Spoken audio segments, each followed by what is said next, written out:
Okay.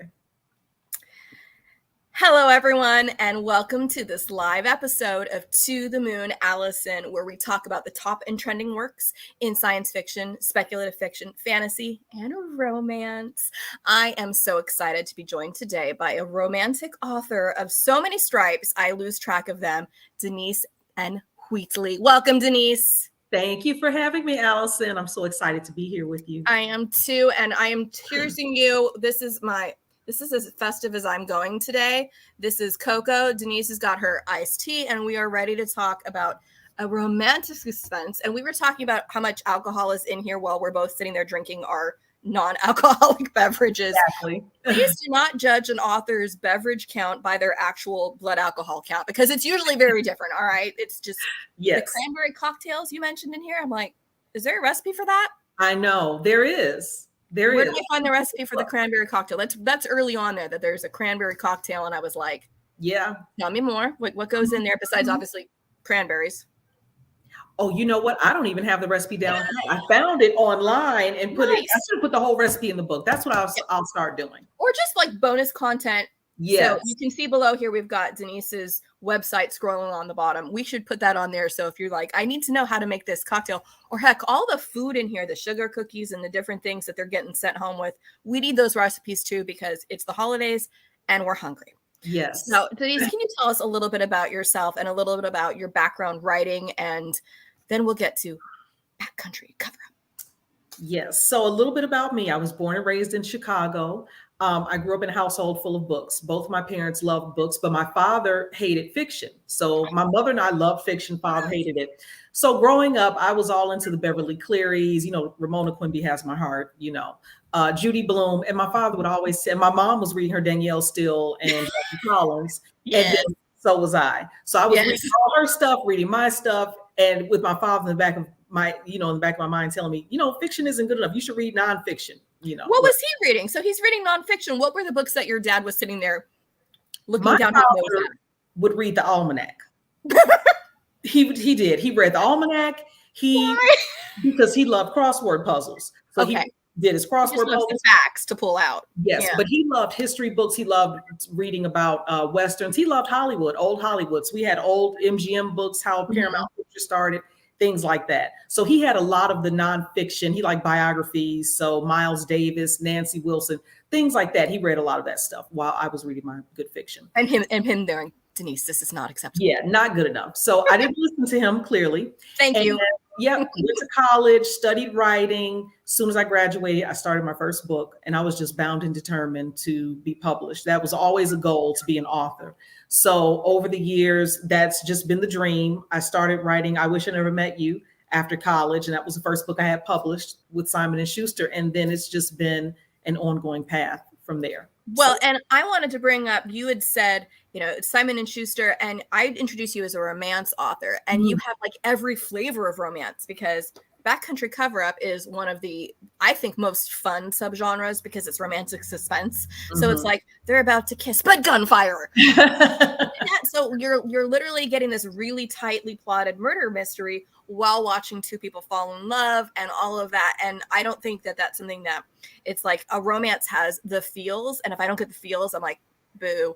And this has all the feels, but then you also have the tension where you're going, and for you to be able to pull all of that, I just say, oh, Allison, it's amazing. I was going through this so quickly and trying to get to the end, because I'm like, I need to know how this all works out, because, okay, so I'm not even going to get into it with anybody who's going, well, romance doesn't need to have a happily ever ending. Yeah, it does. And, but here there really is this huge question of who killed. And in this case, it's your main character's best friend and the love interest sister. I mean, if that isn't just a recipe for romance right there, it's like, yeah. So, but you don't only do that. You've written, is there anything you don't do? Because you mentioned you do some spicy.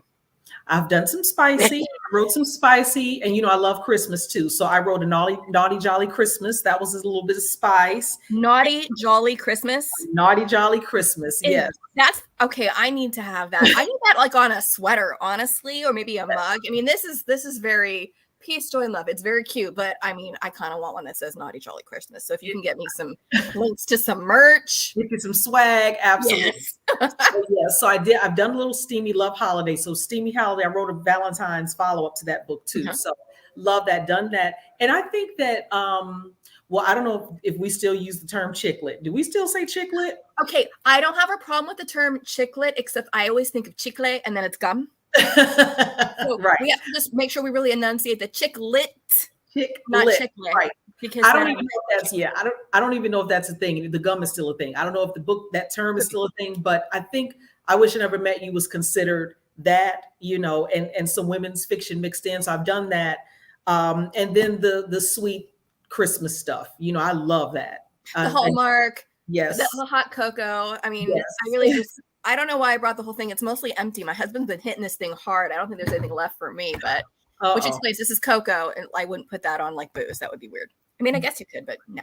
But I love that you do all these different things, and it's kind of like you're writing in all these different genres, even though they're all under the larger umbrella of romance. Mm-hmm. But how do you decide like which stories are going to get which treatment? Like, do you look at the couple and go, I want to make things really hard for you. Let's throw some bodies at your feet. Or do you know like the plot and then figure out, okay, this is who's going to be in the plot? What's your storyline process like for that?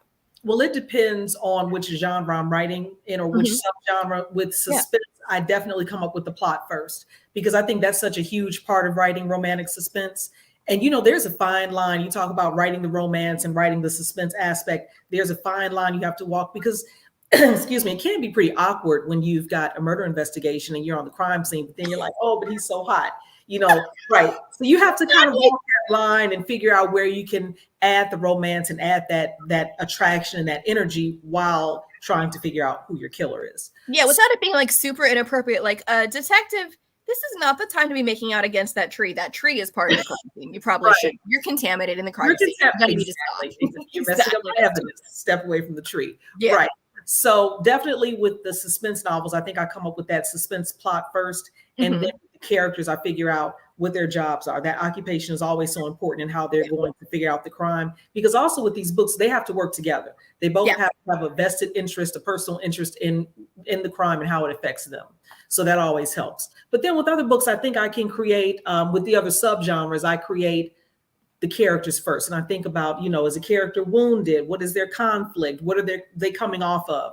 What are their goals? And then I kind of will build the story around that. I love that idea of like, what are they coming off of? Because I think that's perfect, because I've never read a rom-com where the person isn't coming off of something, whether it's a divorce, parental trauma, some kind of thing that's not going right for them. You never start with like a perfectly emotionally healthy person for rom. It's like, no, we need to find your trauma. Let's unpack that, and then find the person who helps complement you, work you through that, and then we get your happily ever after. And I love that, because you can't just have like, hey, look, it's Mary Sue and everything's good for them, and now here comes the guy.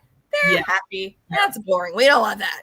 Right. And if you think about it, it's kind of like that in real life sometimes. If we're coming off of a breakup and you're in this phase, but then you meet somebody else, and that kind of helps to elevate. I've been through that. And then somebody who was actually interested in my career and who wants to see me flourish, and he'll say, hey, so what are you working on? Tell me all about it. And you look back at the past relationships and it's like, see, this is what I was missing. No friendship. Like, we're not bringing that.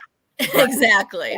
Well, and I love that the whole idea, even if it's something where it's a person who's like sworn off love, even that comes from either past trauma or from just so many rejections that they build up this wall to protect themselves. And then you got to break that down too. So I love that. But having to then also add in, hey, there's, for a story like the Backcountry Cover Up, we've got someone where it's the sister of the main love interest guy here. This is Todd. And then Elle's in the back here, and we're discussing her hair beforehand because she's described as having curls. So I was like trying to picture her curls. I'm going, she got a blowout because she's that's okay. They're both beautiful people, but I picture them very differently in my head, at least in terms of her hair. But it's her best friend. So you've got this investment there. And I was totally picturing those scenes when she was probably like a 13-year-old girl going, he's cute. And it's like, oh, that's my brother. Stop. Like that kind of thing. And then he was off in the military and then came back. So he probably missed that point where she kind of blossomed into a woman and not an obnoxious little junior higher or whatever. And then the sister has been killed. So they're both there and both vested to figure out, okay, who's done it. And let me just say, and I was telling you this beforehand, I loved how many suspects you had and that all of them really had a plausible reason to want to take out this person. Starting with the fact, and I'll just even back up, this isn't even suspects. They've got to establish she's murdered because the police are like, well, so this woman's been running in this area for the last decade, but this time she tripped and fell and broke her neck. I'm like, right. What? Yeah.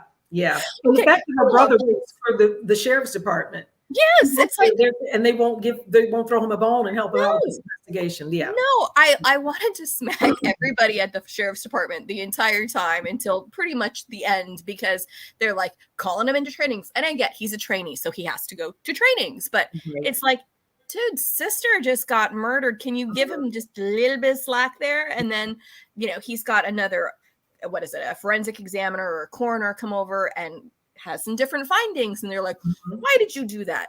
No, we don't want to look at that. And I'm just like, come on. But honestly, dealing with bureaucracy, that kind of stuff happens. So it's all still totally plausible. Like, no, we don't want to open this door. We don't want to expand any more effort or expend any more effort on this. We don't want to expand the investigation because we've already decided she just klutzy. And I'm just going, rude. Just totally rude. Like, how can you just say write off someone as that when you look around and everyone wanted her to? Poor woman. Like, you had so many suspects, and I don't know if this is a Harlequin standard or something that you asked to put in, but I love this because it was almost like an order, like the order of characters in a playbill. Yeah. This was so helpful. And I tried to not look at it too carefully because I didn't want to spoil myself with who people were, but it has all the characters' names and just kind of a shorthand. So I liked that because sometimes I'm forgetful and my brain goes like whipped cream and I don't remember like, wait, who's what? I honestly never needed to use it, but I'm glad I knew it was there. Like maybe because I knew it was there, my brain's like, you got this. You can look at it if you need to. But you had such distinct characters, even within some of the groups. And oh my gosh, the precious gems. Can you just tell us a little bit? And please tell me you don't know any group like this. And after you do, I will tell you what group my brain went to, but go on. Well, you know, so everything we do is inspired by something, right? So, but then you kind of, you know, blast it times 20 when you're writing about it. So I think we all grew up knowing like these, you know, certain bougie social clubs and so forth. So I did kind of throw in a little bit of real life in that aspect. But then it was definitely elevated for the book. So the Precious Jewels, it's this social group of women who come together under the guise of sisterhood and socializing, and I know. But then underneath that beautiful, elegant surface, we find out they've got this shady pyramid scheme going on. So it is definitely an effort to build their wallets while building their social status. They're a very superficial group of women, as you know, people will see once they read the book. So and then Elle ends up infiltrating that group because she finds out Taylor, who's her best friend who's died, was a part of that group. And so many shady dealings. Once she gets involved in that, you start to see who amongst this group may have been the one that killed my friend. So well, and that's how you had so many plausible suspects, because whenever you have a group like that that's inherently just awful, you've got everybody has a motive. Everybody from the people she recruited who they're mad that, hey, you know, you recruited me into this thing and it's not what I wanted it to be, or I'm never going to get my money out of this. Or people who are competing with her, who are it's like, oh, well, she got the money when this person was supposed to get the money, or I thought I was entitled to it.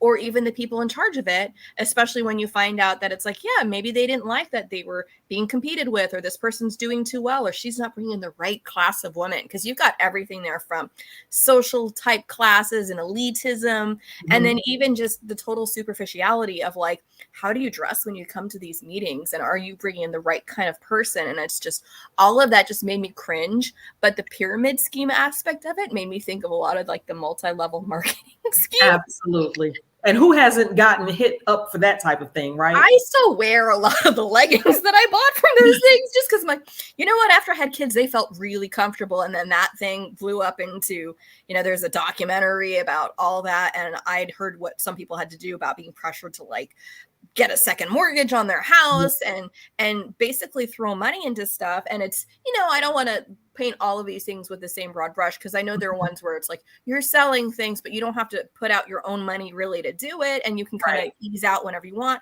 I used to sell Norwex, which was cleaning stuff, but I didn't have to put any money into it. It was like, hey, look, guys, I have dryer balls and I like that. I couldn't imagine like having to buy a billion leggings to hope that somebody else did. And here, there's not even a product. The product is sisterhood. Yes. The product is like, be one of us. And isn't that so much worse? Like, you can pay to be your friends.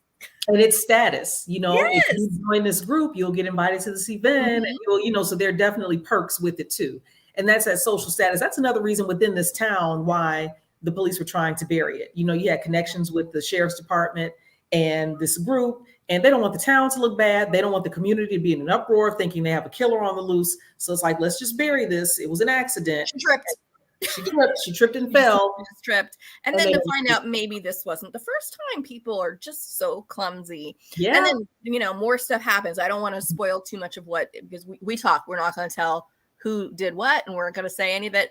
I just want to go back to the clothing aspect. I loved, it was like a total show, not tell moment when you were showing one of the characters who was struggling, and they went from their super fancy stuff to a velour tracksuit. And I was just like, yes, I love that so much, because it's just like, yeah, you can tell that person's not doing well, because their nails and their hair, they're just like severe bun and velour tracksuit. So that's my shorthand in my head now. Like, what kind of, are you feeling it, or are you just gonna wear a tracksuit?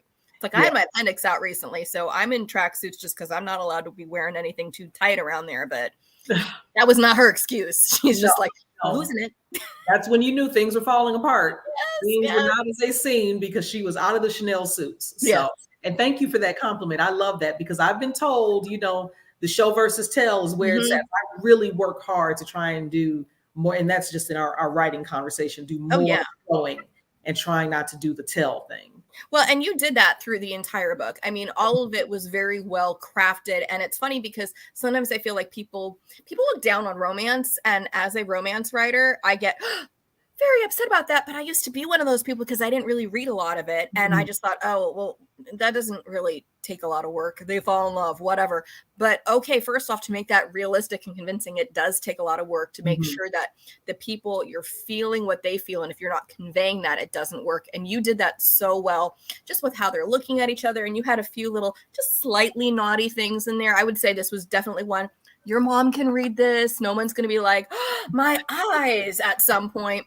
But just little things about, you can feel like cheeks getting warm and stuff, and just touches that are supposed to be just innocent, but how they feel is maybe a little less innocent. And you just handled that so well. But you were telling me earlier about some books that you wrote that were not so innocent at all. Oh, I've written some that were not so innocent. Yes, I have. For Ecstasy books, you can tell by the publisher's name, Ecstasy Books. I love it. Stuff. So yes, I have dealt. And you know what? Actually, here's a fun fact. I used to be a ghost. Well, I still do ghost write depending on the job, but I used to be a very busy ghost writer, writing for Odesk. If you've heard of it, and Elance, I think Elance has turned into Odesk, but I was ghost writing really, really extreme steam. I mean, it was. I like it. I got so burnt out. I said, what is I'm going to keep it clean, but a cage for a man. Have you heard of that? A cage for a man? A cage for a man, for men's. Thank you. It's a cage, and you remain, and it's constricting. Okay. And it's got spikes on the inside of it. Right. People want that? That sounds painful. This seems more like I guess it's like an S&M thing, but I'm just thinking that seems like something to do when he's been naughty. And I don't mean naughty. I mean like naughty, like going to jail for what he did, because that sounds punishing. Yeah. The requests started getting so wild that I said, you know what? Let me just go write something for Christmas. Because, sometimes you burn out on that one spectrum. You go all the way to the other side of it. I totally understand that. And I as we've said, I write both fantasy and speculative fiction, and I write romance. And sometimes I do have romance in my fantasies, but it's not necessarily the main thrust of it. No pun with the word thrust. Sorry about that. But it's like I like being able to do both. So I totally respect that you're kind of similar with the whole like I can write romantic suspense, which is going to require this kind of plotting, and then like chicklet or chicle, whatever we're doing over here. And then when you're no longer burned out, you can go really, really steamy again. Yeah. I'm loving watching the sun move here because I have like natural light here and like the sun's beautiful. Just I'm getting striped. I'm like a zebra sometimes. It makes my highlights look like they're striped highlights. My hairdresser did not give me stripes, I promise. But I love that you have these different levels of steam. So you've got pretty much something for everyone. And you can have stuff that's like, this is Christmas set. I know you can't necessarily tell by the purple up here because that's just the covering there. But I loved the line. I was joking with you beforehand about if they don't figure things out, there'll be a corpse under the Christmas tree. Right. It's amazing. That actually scared me. I'm like, oh, wow, that sounds really terrifying. I know. And just on a side note, too, I don't think people really know this, but the Harlequin Intrigue books, they're known to be like a little bit low on the steam side. Oh, okay. We really try and focus more on the suspense. But as you know, Harlequin as a whole they run the gamut. They do. You can find a book, you'll get a little bit of everything with, under that umbrella. But with the intrigues, we go a little bit lower on the steam. Because in the beginning, I was super careful. I think my editor was too, because I had even less. And in the reviews, I heard about it because, the name Harlequin is synonymous with romance. So as my books have gone on, I've definitely tried to add a little bit more of the romance and the energy. Yeah, like you say, the warm cheeks. I want more of that. So I definitely have been working to add a little bit more of that because, you still want your readers to be happy. So you have to find it. And I think you did a great job still conveying the feels involved. And that for me is a big thing. And I've read, I'm not throwing anybody under the bus, but I've read hardcore stuff that didn't do the feels because it was all about the physical. And I never felt the connection between the characters. Yeah. So it's like, well, yeah, that was a really long sex scene. And it didn't provide for me any kind of, I wouldn't say release, but I mean, even any kind of satisfaction. Yeah, because I didn't feel it. So, I mean, I think there's a different set of skills involved in writing something really graphic versus really getting the emotions. And I think good authors can do both if they're writing something that's that steamy. But we get that as romance authors all the time with people going, this wasn't steamy enough. And that the lower star review was because they were hoping that it would have a 30-page sex scene. And you're like, sorry, that wasn't what I wrote. Yeah. I know. Go ahead. I think a lot of authors too make that clear in their writing, when they write on their social media, when they're doing their promo, they'll kind of talk about the level. I know with ecstasy, they do that. They have little fire signs. Yes. Fires, it's hot stuff. Yes. 2 fires, it's going to be a little bit lower on the steam level. So I think as readers, we have to make sure we pay attention to that. So we'll have our expectations kind of already tempered and we'll know what to expect. Exactly. Because I know I've seen it on Instagram and it cracks me, but it's like, oh no, when you're halfway through the book and you realize this is a clean romance. And it's like, yeah. And then you feel bad if the person came in not knowing it was a clean romance. And I think the thing is, it is kind of hard because there are those gradations, those little fire signs, and everybody has slightly different ideas of where that falls. And sometimes, if if the author doesn't always fall in the same place, it's good if they have a shorthand of, okay, intrigue, this is going to be more focused on the suspense story. So if you're reading this and are like, I just need a feel-good romance, okay, you get that. But if you're really looking for a tightly plotted mystery with really different characters that are going to be able to have you guessing, seriously, I was telling you beforehand, every time we'd introduce another person who could be a suspect, I'm like, oh, they did it. That happened all the time. And a lot of times in thrillers or suspense, you get something where it's clearly one person or you have no idea who because nobody seems likely. And then you feel like the author just picked somebody out of a hat and said, they did it. And there's no satisfaction with that. Yeah. And one thing I try and do, even though you'll find serial killers in my books, I really try and tie them into the storyline or into some character in some way and a reason behind why they're doing it. Because I think and I love the serial killer, researching. Well, you're a true crime addict, apparently. I am a true crime addict. So I really love watching all those stories. But when I write it, I feel like for me, the satisfaction comes in understanding why a killer was doing certain things. So I always try and make that connection. I think that's important for readers because this is fiction.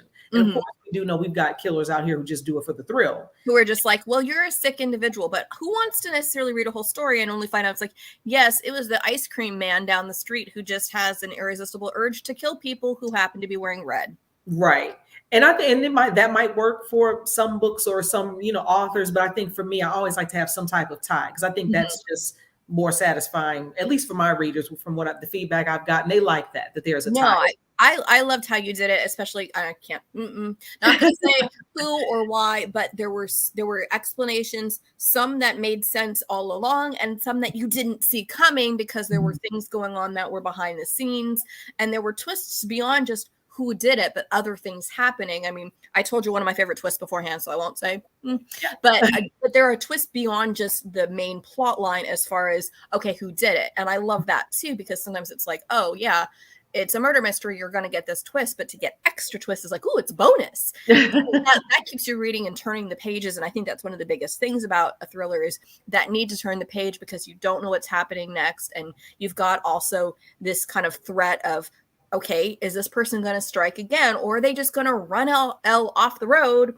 with a really large car? And how all of it tied together was just masterful. Honestly, I don't have a better word for doing that. So I'm assuming that when you're doing this, you are a plotter and you do not pants your way through this. Well, I plot out as much as I can. I do plot out a lot of it, but I have to admit, sometimes as I'm writing, I'll get an idea that'll just pop into my head. And I love that. That's so exciting. I do try and add as many twists and turns as I can. I love to add something like I'll end a chapter with somebody dying that you didn't see. You didn't see that coming in. Just gasp because it was so unexpected. That's what I work for. So as I wrote this book, I did come up with some different ideas to throw in there that just happened to work. And I really enjoy that. Because again, I always love that element of surprise when I'm watching something, reading something. So definitely when I'm writing it. No, and I love that too. And I won't say what the twist was, but the one that I said, you said your mom gave you the idea. So shout out to Denise's mom for doing that, to be able to do that. And inspiration can come from anywhere, even your mom. I love that. Yeah. Like, she helped me with that. And I loved with this one, just the ability to weave in how Christmas happened in just a very naturalistic way. And it didn't feel, and I love the holiday romances where everybody's drinking cocoa the whole time and ice skating. This felt like, yeah, we're going towards Christmas and we want to decorate, but at the same point in time, my sister died. You wove that all together in a very naturalistic way. So it didn't feel like, hey, Denise was told to write a holiday romance and she just dropped it there and went, okay. And fine.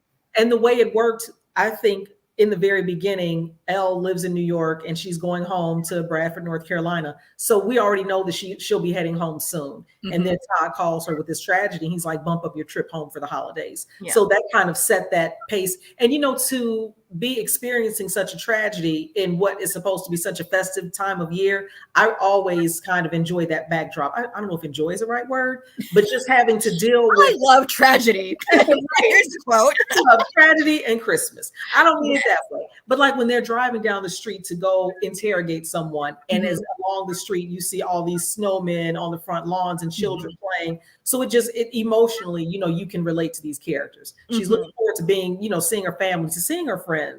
And who knew? And she said in the beginning, who knew that, the death of my friend would bring me home earlier and reconnect me with her brother, who she had been crushing on. So let's throw that.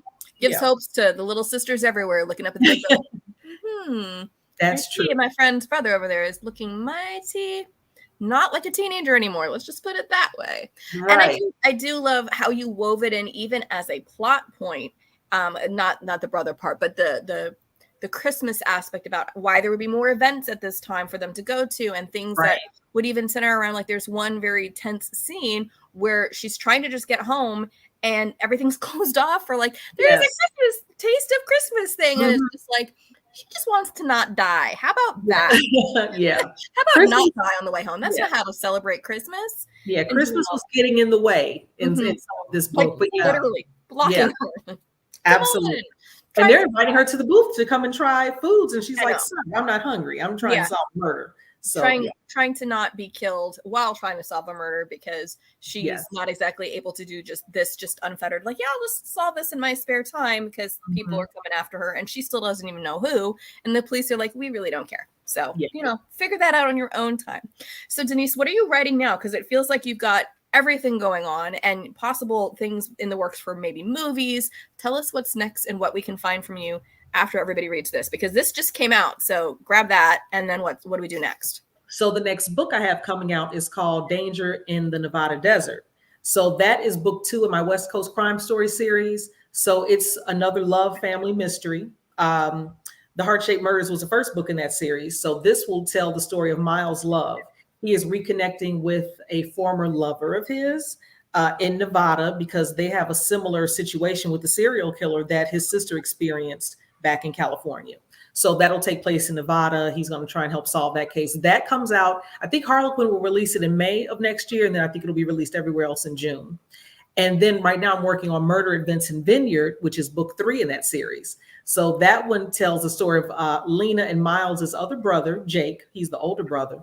And I can't give away because I'm like, I haven't told this point yet because that book didn't cost. So let me not give away. I'm like, right. I want to know, where's the vineyard? Is it in California somewhere? Because we've got the best California. Vineyards. It's Clemington, which is the town that it's a fictional town. That's where this West Are we Coast like near Napa, Sonoma? Yeah, it's more northern California. Because where I live, like we were talking before, I'm in Orange County. We don't actually have vineyards really in Orange County, but we can drive to a lot of them. So like tonight we've got some, but when most people say vineyards, we think like the Napa area. So I like the idea. I feel like I created a Napa adjacent place, but not real one. So people are like, could you please not put bodies in our town? I like that so much. I won't put any bodies in anybody's town. Made up the town.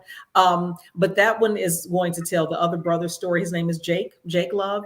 And he is going to be taking over the investigation of a cold case with this Vincent family that owns this vineyard, trying to figure out, I don't want to tell too much. So just trying to figure out some of the deaths surrounding this vineyard, how they happened, why they happened, who did it, so on and so forth. So that'll be a cold case mystery. And I hope. Well, I don't know if I've ever read like a cold case mystery. I've seen shows that are cold cases, but usually I'm trying to think of like, what have I read that involves a cold case?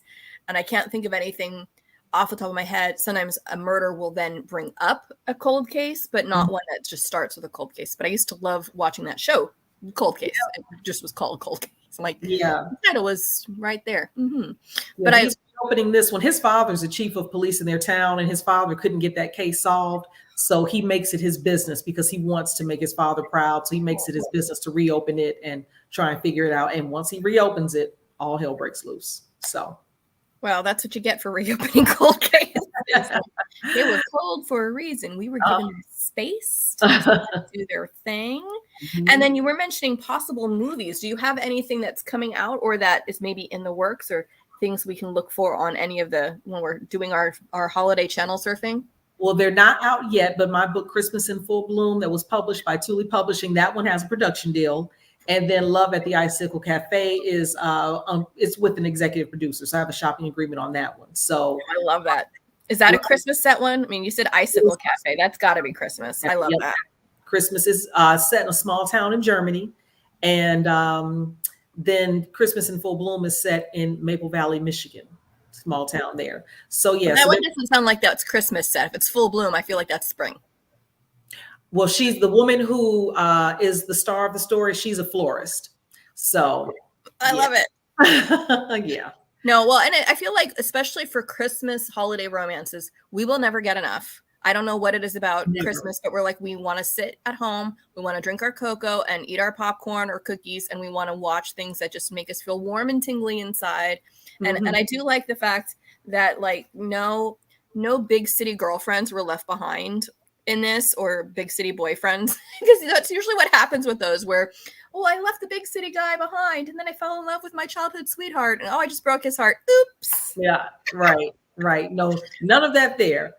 That's for sure. But good. And I feel like the Christmas books and movies, we're getting more and more networks are putting them on the air because I think they're realizing they're so popular because it's such a great escape, so much happening in the world. We need something that's just calm, soothing, kind, fun, loving. I think that's what we're looking for. So if you notice every year, I feel like there are more and more Christmas books, more and more movies on more and more networks, and I'm just eating it all up. So, and then COVID set a lot of production back. Yeah. So we had to kind of play catch up on a lot of movies that were set off to the side because they couldn't be produced. So hopefully, I'm hoping for next year. We'll see. With the film business, it can be, a little bit iffy. So we'll see.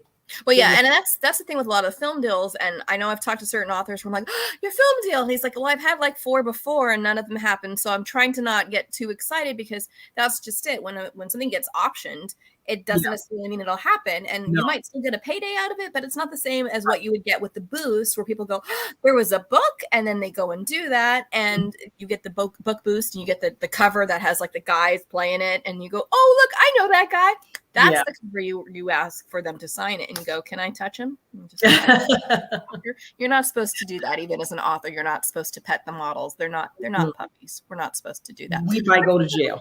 We might go to jail. So that's something they frown on generally, but it's still kind of fun, And if it's just a nice hug, that's all. Still consent. You can't just go around hugging people. You're like, but it's my character. I created you. And they're like, I'm an actor. I'm a real person every time. But I love all that, and I'm looking forward to getting to read more of your work and more of these things. And I need to go find the one that's going to have my matching mug that's going to be all Christmassy and ready to go, because I know I'm ready for a more Christmas romance, because it's only the 6th. I've got like 4 more books in me at least. Oh yeah. To get down. So and then you take it through New Year's, take it through the New Year. Yeah, why not? I don't read a lot of New Year's books. Are there New Year's books you've ever read? Are there holiday romance books set at New Year's? I don't think so, but I'm saying you can take your Christmas books all the way through. You don't have to stop on the 25th. So once the New Year hits, I know I was at Walgreens yesterday. They already have Valentine's Day stuff out. What? The Valentine's Day stuff is across from the Christmas stuff, and it makes me nervous. It gave me anxiety. It does also, because I'm just thinking, if there's candy, I don't want candy that was produced now. It's going to be stale by the time it shows up. Give me some fresh Ghirardelli, guys. Yeah. I'm not going to accept your Walgreens chocolate. Oh, it's going to be ashy. How it will. It'll have that white coating on top. You're like, yes. What happened to you? I mean, I'm doing that. My chocolate, please. No, and I'm not really a chocolate elitist, but I do at least want it to be fresh, relatively fresh. I like, this is old candy, but I do love you. But fair warning, the Valentine's Day candy is out, so I will avoid that like the plague, because I don't need to be eating that right now, and I don't really need that yet. I want to be able to celebrate this season, and I want to be able to get the most out of it, and grab this book with cocoa or eggnog and then snuggle on it. And honestly, it's a pretty quick read. It's not very long, but it reads even faster than that. So you got time to get that one. Even if you start Christmas Eve, you can probably be done by Christmas. If you sit there. I've heard people tell me they can't put it down because they've got to know who did this. Who did this?